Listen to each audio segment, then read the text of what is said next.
Experiența mea în cadrul clinicii Color Mind este de a lucra într-un grup de terapeuți. Suntem diferiți din punct de vedere al personalității noastre, al felului nostru de a fi, dar și din punct de vedere al formării noastre profesionale. Asta înseamnă că găsim în cadrul acestei clinici terapeuți de orientare psihanalitică, chiar psihanaliști, psihoterapeuți de orientare cognitiv-comportamentală, de orientare rogersiană, psihoterapeuți formați în psihoterapii scurte, de scurtă durată, dar și de cuplu sau familie. Asta înseamnă că una dintre sarcinile noastre ca și echipă este de a ne armoniza discursurile, de a vorbi aceeași limbă, pentru a putea fi coerenți cu noi înșine, dar și față de oamenii cu care lucrăm.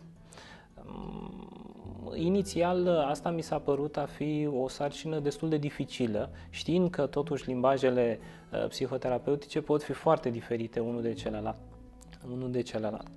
Însă, în același timp, experiența propriu-zisă mi-a arătat că aceasta nu e o sarcină atât de dificilă pe cât părea la prima vedere. De ce? Pentru că încetul cu încetul am realizat că urmărim, de fapt, cam același obiectiv, chiar dacă acest obiectiv nu a fost specificat inițial și nimeni nu l-a avut în minte în mod propriu-zis.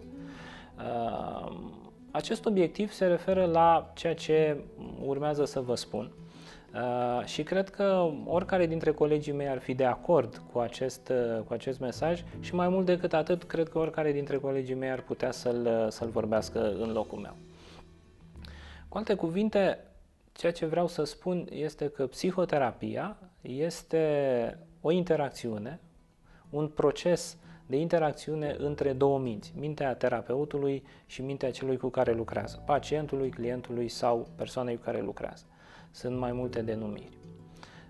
Acest proces de interacțiune se referă la șlefuirea minții, la un antrenament pe care noi îl facem în așa fel încât să atingem claritatea, discernământul, capacitatea noastră de a înțelege, de a observa și înțelege propriile noastre gânduri, propriile noastre emoții, propriile noastre comportamente sau acțiuni pe care le realizăm, de a putea să punem într-un mod și eficient, dar și corect, în balanță, ceea ce este bine și ceea ce e rău. Deciziile noastre, dar și deciziilor celor din jurul nostru.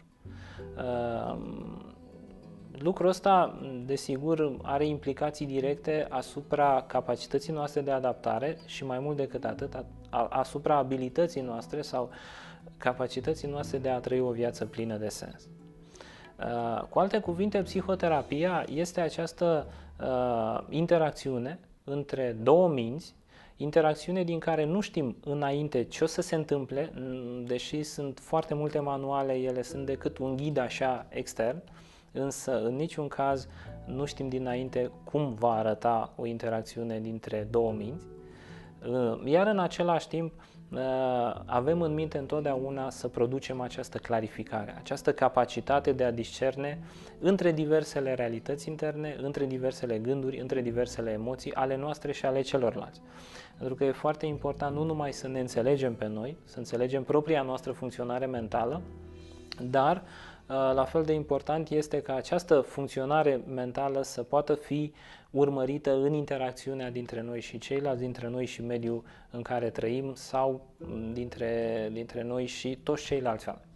Tot ce v-am spus până acum are ca și efect direct faptul că pentru toți cei care doresc să intre într-un proces în care, nu știu, să-și depășească propriile emoții, să-și le înțeleagă, să-și îmbunătățească viața, să găsească căi de a-și rezolva, nu știu, de a ieși din impas, pentru toți aceștia, noi suntem aici ca să vă ajutăm, să vă sprijinim. Asta nu înseamnă că vom lua decizii în locul dumneavoastră. Vă vom ajuta să vă perfecționați acest instrument, mintea noastră, pentru a găsi cele mai bune soluții pentru situațiile sau pentru viața dumneavoastră.